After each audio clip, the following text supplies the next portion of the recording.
El Señor esté con ustedes.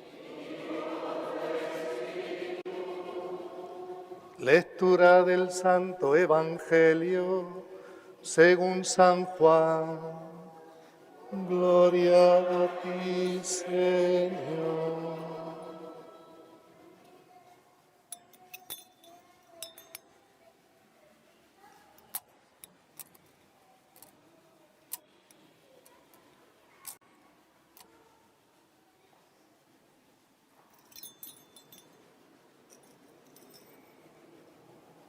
Al atardecer de aquel día, el primero de la semana, estaban los discípulos en una casa con las puertas cerradas por miedo a los judíos. Y en esto entró Jesús, se puso en medio y les dijo: paz a ustedes. Y diciendo esto, les enseñó las manos y el costado.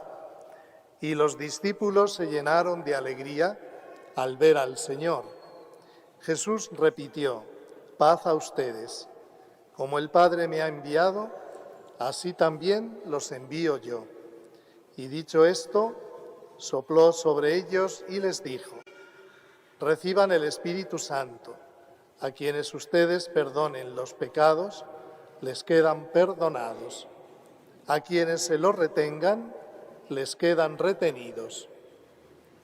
Tomás, uno de los 12, llamado el Mellizo, no estaba con ellos cuando vino Jesús, y los otros discípulos le decían: hemos visto al Señor. Pero él les contestó: si no veo en sus manos la señal de los clavos, si no meto mi dedo en el agujero de los clavos y no meto mi mano en su costado, no lo creo. A los 8 días estaban otra vez dentro los discípulos y Tomás con ellos. Llegó Jesús estando cerradas las puertas, se puso en medio y dijo: paz a ustedes. Luego dijo a Tomás: trae tu dedo, aquí tienes mis manos, trae tu mano y métela en mi costado, y no seas incrédulo sino creyente. Contestó Tomás: Señor mío y Dios mío. Jesús le dijo: porque me has visto, has creído. Dichosos los que crean sin haber visto. Muchos otros signos que no están escritos en este libro hizo Jesús a la vista de los discípulos. Estos se han escrito para que crean que Jesús es el Cristo, el Hijo de Dios, y para que creyendo tengan vida en su nombre. Palabra del Señor. Gloria y honor a ti, Señor Jesús. Pueden tomar asiento.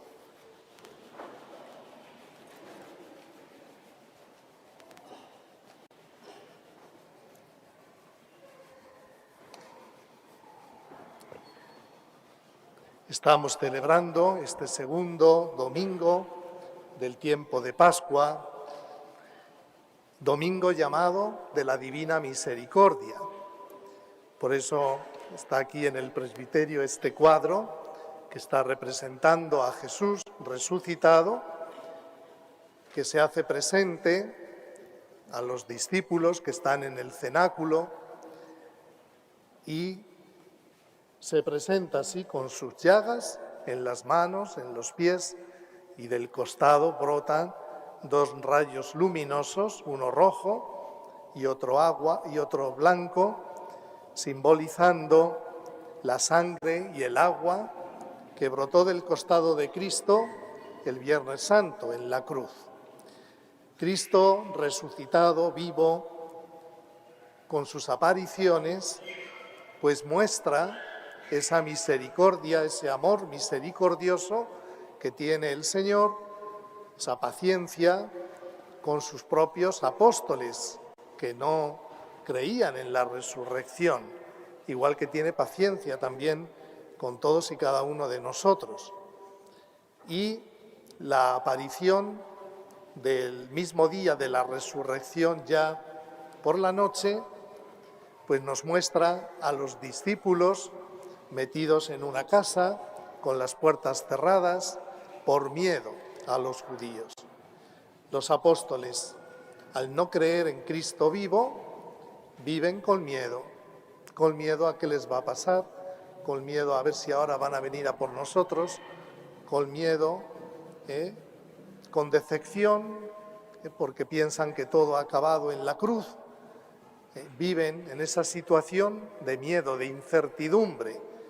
Y cuando están ahí, entra Jesús, ya su cuerpo glorioso no tiene límites y por eso puede entrar con las puertas cerradas. Se puso en medio y les dice: paz a ustedes, paz a ustedes. Jesús, amigo, misericordioso, amable, Jesús resucitado, que vive en medio de nosotros, en medio de la Iglesia, porque donde dos o más nos reunimos en su nombre, ahí está Él presente en medio de nosotros. Jesús que da la paz de su corazón, la paz de Cristo resucitado, es la paz fruto del Espíritu Santo, es la paz de Jesús, el príncipe de la paz. Y en esa paz están como compendiados todos los bienes y todas las bendiciones de Dios rico en misericordia. San Pablo dirá: nuestra paz es Cristo mismo, es Cristo resucitado. Nuestra paz es una persona, es Jesucristo. Por eso nosotros, participando de la vida de Cristo, viviendo con Cristo, creyendo a Cristo, también participamos de su paz en nosotros. Y el Señor pues quiere también transmitirnos a nosotros esa paz que es el fruto de la Pascua, el fruto de la muerte y de la resurrección del Señor. Tendrán esa paz de Cristo resucitado aquellos que crean en Él y reciban con un corazón humilde y dócil a Cristo en sus vidas. Y les enseñó las manos y el costado, manos y pies traspasados por los clavos en el madero de la cruz, costado abierto, heridas que son como trofeos de victoria. Las llagas de Cristo resucitado nos están hablando del amor misericordioso que nos ha tenido el Hijo de Dios para dar su vida en rescate de la nuestra, para salvarnos. Nos declaran el amor extremo, hasta el extremo, del Hijo de Dios por cada uno de nosotros. Son también un signo de la batalla que Él ha librado contra Satanás, contra el pecado, contra la muerte, contra el infierno, por cada uno de nosotros. Y Él ha querido mantener en su cuerpo glorioso esas llagas de sus manos, de sus pies, de su costado. Nos invita también ese costado abierto del Señor es como una puerta que se abre para decirnos que entremos nosotros en esa relación de amor y de intimidad con Cristo vivo, resucitado. Y los discípulos se llenaron de alegría al ver al Señor. Y aquí aparece otro fruto de la muerte y de la resurrección del Señor, que es la alegría que surge en los corazones, que se manifiesta en los labios de los apóstoles, es fruto de la presencia de Cristo resucitado. Estos apóstoles miedosos, dudosos, estos apóstoles temerosos, cambian al contacto con el Señor resucitado y su miedo se transforma en alegría.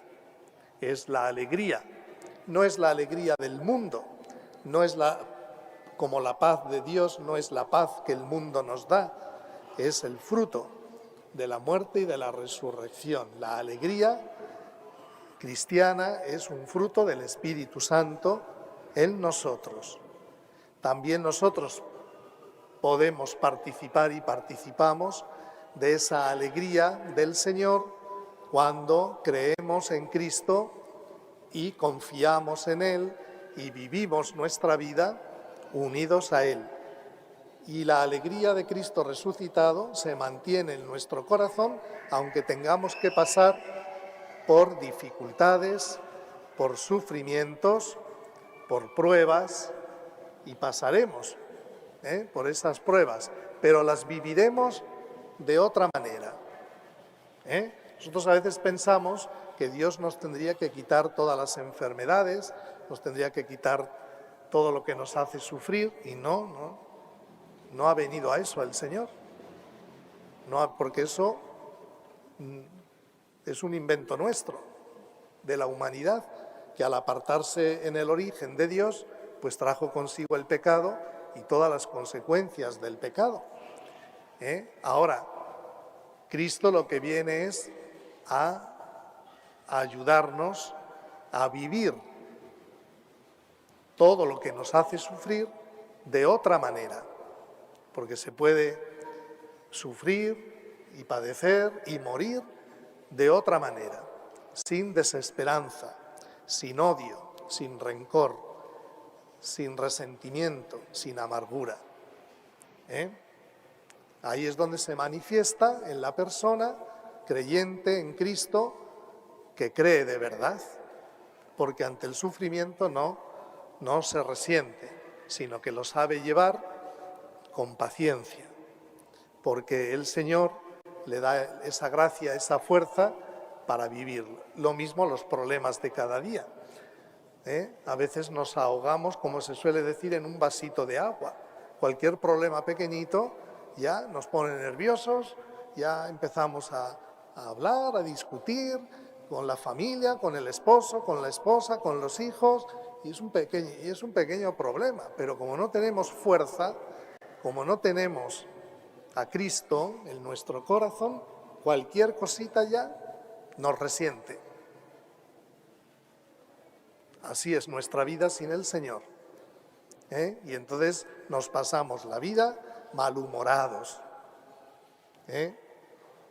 con cara de velorio, no con cara de resucitados, con cara de velorio.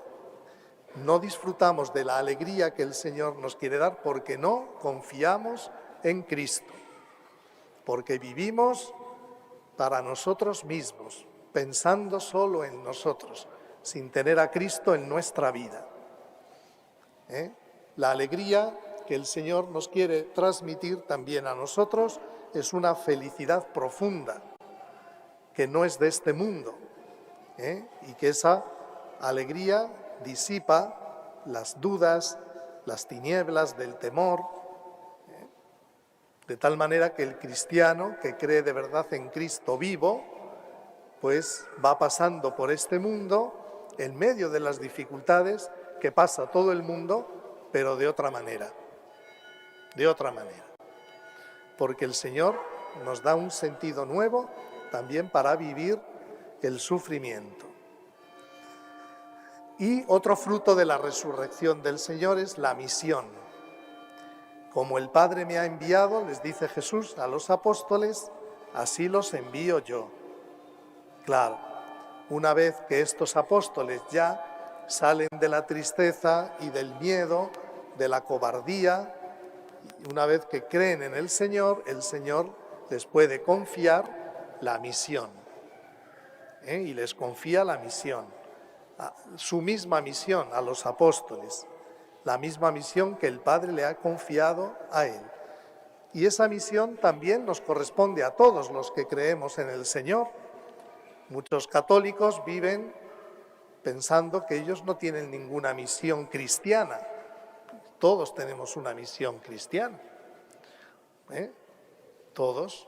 Yo como obispo, tú como esposo, tú como esposa cristiana, tú como madre, tú como padre, tú como hijo, en tu trabajo. ¿Dónde tienes que evangelizar tú? Laico, en tu familia, en tu trabajo, con tus amigos, viviendo una diversión como Dios quiere, viviendo tu matrimonio como Dios quiere, evitando el pecado, luchando contra el pecado, dando buen testimonio de ser un hombre cristiano, un padre cristiano, una madre cristiana, un hermano, un hijo cristiano. Esa es la misión. Y con tu testimonio, con tu buena palabra, con tu ejemplo, estás anunciando a Jesucristo vivo. Y los que vean tu vida buena dirán, ah, se puede vivir de otra manera. Pero si ustedes, queridos laicos, pues viven sin pensar que no tienen ninguna misión, entonces viven su cristianismo sin transmitirlo a los demás. Si tú, papá o mamá, pues no te preocupas de la educación cristiana de tus hijos, de darles el bautismo cuando son bebitos todavía, de enseñarles a orar, si en tu familia no se ora, si no estás ni casado por la Iglesia, entonces, ¿qué testimonio vas a dar si estás viviendo en pecado? Ninguno. Entonces eres cristiano solo de boca, no más. Entonces el Señor cuenta con cada uno de nosotros. No piensen ustedes que solo cuenta con los obispos, los sacerdotes o las monjas. No. Cuenta con todos y cada uno de sus cristianos. Solo que cada uno tenemos una misión distinta. Pero en el fondo es la misma misión de Cristo. Darle a conocer también a los demás. Así pues, el Señor también nos envía a nosotros a ser discípulos y misioneros de paz, de reconciliación y de misericordia. Y el Evangelio de hoy nos presenta también otro fruto de la resurrección del Señor, el perdón de los pecados. Cuando a veces preguntan, ¿dónde está en la Biblia que Jesucristo nos manda confesar nuestros pecados a los sacerdotes? Pues en el Evangelio de hoy, en el Evangelio, en el capítulo 20 de San Juan, reciban el Espíritu Santo. A quienes le perdonen los pecados, les quedan perdonados. A quienes se los retengan, les quedan retenidos. ¿A quién le confía el Señor esa misión? A los apóstoles. ¿Quiénes eran los apóstoles? Hombres como tú y como yo. No eran ángeles, ni extraterrestres. Entonces, el Señor quiere que en su Iglesia haya un ministerio de perdón, porque sin perdón no podemos vivir y sin perdonar tampoco podemos vivir. Y como el Señor sabe que sus discípulos no somos santos, no somos perfectos, pues nos da una oportunidad siempre, muchísimas a lo largo de la vida. El Señor encomienda a los apóstoles que perdonen en su nombre los pecados o que los retengan si ven que un hermano o una hermana que se confiesa no tiene conciencia de cambiar y no está arrepentido. También hay ese poder de retener.